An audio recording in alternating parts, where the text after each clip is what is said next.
ਇੱਕ ਰੂਪ ਜੋ ਆਈਨੇ ਦੇ ਵਿੱਚ ਤੱਕਦਾ ਏ ਦਿਨ ਰਾਤੀ ਤੇ ਇੱਕ ਰੂਪ ਵਿਖਾਵੇ ਦਾ ਜੋ ਸਾਵੇਂ ਆਉਂਦਾ ਹੈ ਗੱਲੀਂ ਬਾਤੀ। ਇੱਕ ਰੂਪ ਸਾਡੇ ਕ੍ਰੋਧ ਦਾ ਹੁੰਦਾ ਹੈ ਜੋ ਕਦੇ ਕਦੇ ਮਾਰਦਾ ਹੈ ਝਾਤੀ। ਹਰ ਗੁਣ ਅਵਗੁਣ ਦੇ ਆਪਣੇ ਇੱਥੇ ਰੂਪ ਹੁੰਦੇ ਨੇ ਜਾਤੀ। ਤੇ ਵਿੱਚ ਬਹੁ ਰੂਪਾਂ ਦੇ ਸੂਖਮਾ ਤੈਂ ਅਸਲ ਦੀ ਦਿੱਖ ਭੁਲਾਤੀ। ਤੇ ਵਿੱਚ ਬਹੁ ਰੂਪਾਂ ਦੇ ਸੂਖਮਾ ਤੈਂ ਅਸਲ ਦੀ ਦਿੱਖ ਭੁਲਾਤੀ। ਚੈਨਲ ਤੂੰ ਸੱਤ ਅਖੰਡ ਜੋਤ ਵੇਖ ਰਹੇ ਸਾਰੇ ਹੀ ਸਰੋਤਿਆਂ ਨੂੰ ਮੇਰੇ ਵੱਲੋਂ ਪਿਆਰ ਭਰੀ ਸਤਿ ਸ੍ਰੀ ਅਕਾਲ। ਪ੍ਰੋਗਰਾਮ ਸੁਗੜ ਵਿਚਾਰ ਵਿੱਚ ਮੇਰੇ ਅੱਜ ਬੋਲਣ ਦਾ ਪਹਿਲੂ ਹੈ ਬਹੁਰੂਪੀਆ। ਆਮ ਬੋਲੀ ਸ਼ੈਲੀ ਵਿੱਚ ਜੇ ਗੱਲ ਕਰੀਏ ਤਾਂ ਬਹੁਰੂਪੀਆ ਉਹ ਹੁੰਦਾ ਹੈ ਜੋ ਵੱਖਰੇ ਵੱਖਰੇ ਰੂਪ ਧਾਰ ਕੇ ਵਿਚਰਦਾ ਹੈ। ਭਾਂਤ ਭਾਂਤ ਦੀਆਂ ਪਰਿਸਥਿਤੀਆਂ ਵਿੱਚ ਵਿਲੱਖਣ ਤੋਂ ਵਿਲੱਖਣ ਪੇਸ਼ਕਾਰੀ ਕਰਦਾ ਹੈ। ਕਿਸੇ ਪਰਿਸਥਿਤੀ ਵਿੱਚ ਆਪਣਾ ਕੋਈ ਰੂਪ ਦਿਖਾਉਂਦਾ ਹੈ ਤੇ ਕਿਸੇ ਵਿੱਚ ਕੋਈ, ਤੇ ਅਸੀਂ ਉਸਦੇ ਭਾਂਤ ਭਾਂਤ ਦੇ ਰੂਪ ਵੇਖ ਅਚੰਭਿਤ ਹੁੰਦੇ ਹਾਂ ਕਿ ਇਹਦੇ ਤਾਂ ਕਈ ਰੂਪ ਨੇ, ਇਹ ਤਾਂ ਬਹੁਰੂਪੀਆ ਆ। ਪਰ ਜੇ ਬਹੁਰੂਪੀਏ ਦੀ ਵਿਚਾਰ ਸਮਝ ਦੇ ਨਜ਼ਰੀਏ ਨਾਲ ਕਰੀਏ ਤਾਂ ਸਾਨੂੰ ਇੱਥੇ ਸਾਰੇ ਹੀ ਬਹੁਰੂਪੀਏ ਨਜ਼ਰ ਆਉਣਗੇ। ਕਿਉਂਕਿ ਉਹ ਸ਼ਖਸ ਜੋ ਬੱਚਿਆਂ ਨਾਲ ਬੱਚਾ ਬਣ ਵਿਚਰਦਾ ਹੈ, ਜਵਾਨ ਨਾਲ ਜਵਾਨ ਤੇ ਬਜ਼ੁਰਗ ਨਾਲ ਬਜ਼ੁਰਗ, ਫਿਰ ਉਸਨੂੰ ਅਸੀਂ ਕੀ ਕਹਾਂਗੇ?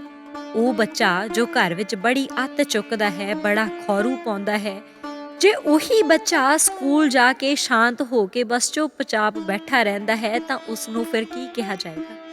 ਉਹ ਸ਼ਖਸ ਜੋ ਘਰਦਿਆਂ ਨਾਲ ਲੜ ਕੇ ਘਰੋਂ ਬਾਹਰ ਨਿਕਲਦਾ ਹੈ, ਗੁੱਸੇ ਵਿੱਚ ਅੱਗ ਬਬੂਲਾ ਹੁੰਦਾ, ਜਦੋਂ ਬਾਹਰ ਕਿਸੇ ਨੂੰ ਮਿਲਦਾ ਹੈ ਤਾਂ ਬੜੇ ਪ੍ਰੇਮ ਭਾਵ ਅਤੇ ਨਿਮਰਤਾ ਨਾਲ ਵਿਚਰਦਾ ਹੈ, ਤਾਂ ਫਿਰ ਉਸਨੂੰ ਕੀ ਕਿਹਾ ਜਾਏਗਾ? ਇਹ ਸਾਡੇ ਵਿਚਾਰਨ ਵਾਲੀ ਗੱਲ ਹੈ। ਇਹ ਫਿਰ ਸਾਡੇ ਬਹੁਰੂਪ ਹੀ ਤਾਂ ਹੋਏ।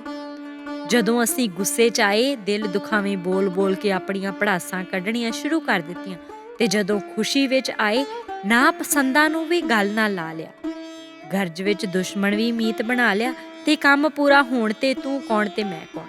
ਜੇ ਅਸੀਂ ਆਪਣੇ ਇਹਨਾਂ ਸਭ ਰੂਪਾਂ ਨੂੰ ਆਪਣੇ ਬਹੁਰੂਪ ਨਾ ਆਖੀਏ ਤਾਂ ਫਿਰ ਕੀ ਲਫ਼ਜ਼ ਦਿਆਂਗੇ ਇਹਨਾਂ ਨੂੰ?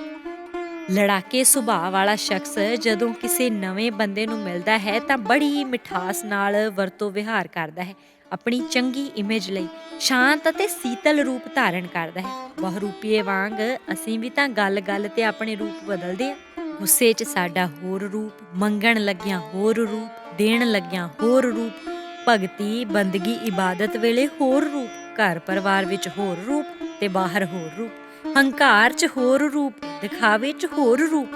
ਹਰ ਥਾਂ ਤੇ ਸਾਡਾ ਰੂਪ ਬਦਲ ਜਾਂਦਾ ਹੈ।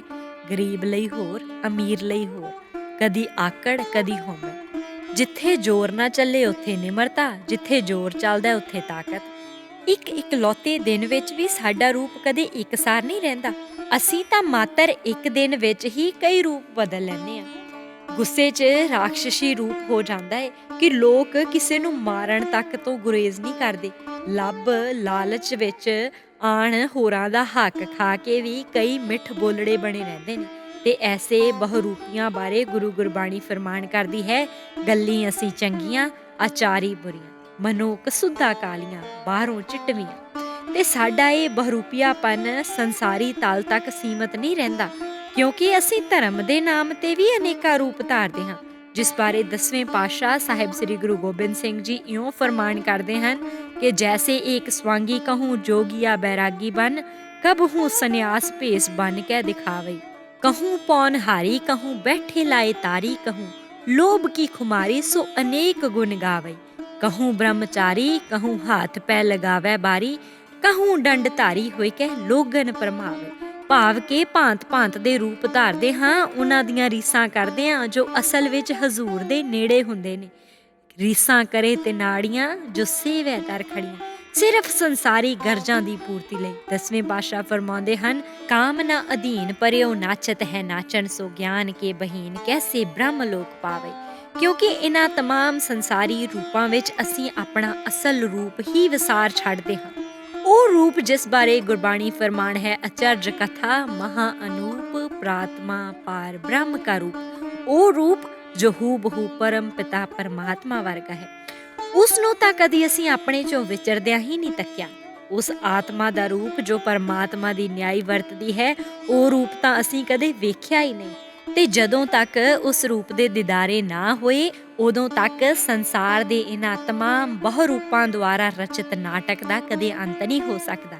ਇਸ ਲਈ ਆਓ ਅਸੀਂ ਵੀ ਗੁਰੂ ਗੁਰਬਾਣੀ ਦੇ ਗਿਆਨ ਦੀ ਲੋਏ ਆਪਣੇ ਉਸ ਅਸਲ ਰੂਪ ਨੂੰ ਜ਼ਾਹਰ ਕਰਨ ਦੀ ਕੋਸ਼ਿਸ਼ ਕਰੀਏ, ਜਿਸ ਦਾ ਆਪਣੇ ਮੂਲ ਵਰਗਾ ਪਦਮ ਪੁਰਖ ਸਤਪਤ ਪੁਰਖ ਪਿਤਾ ਜੀ ਵਰਗਾ ਸੁਭਾਅ ਹੀ ਸਾਡੀ ਇਸ ਭਵਜਲ ਦੀ ਬਹੁਰੂਪੀ ਦੁਨੀਆ ਵਿੱਚੋਂ ਸਦਾ ਲਈ ਖਲਾਸੀ ਦਾ ਮਾਧਿਅਮ ਬਣ ਸਕਦਾ ਹੈ। ਸਤਿ ਸ੍ਰੀ ਅਕਾਲ। ਵਾਹਿਗੁਰੂ ਜੀ ਕਾ ਖਾਲਸਾ, ਵਾਹਿਗੁਰੂ ਜੀ ਕੀ ਫਤਿਹ।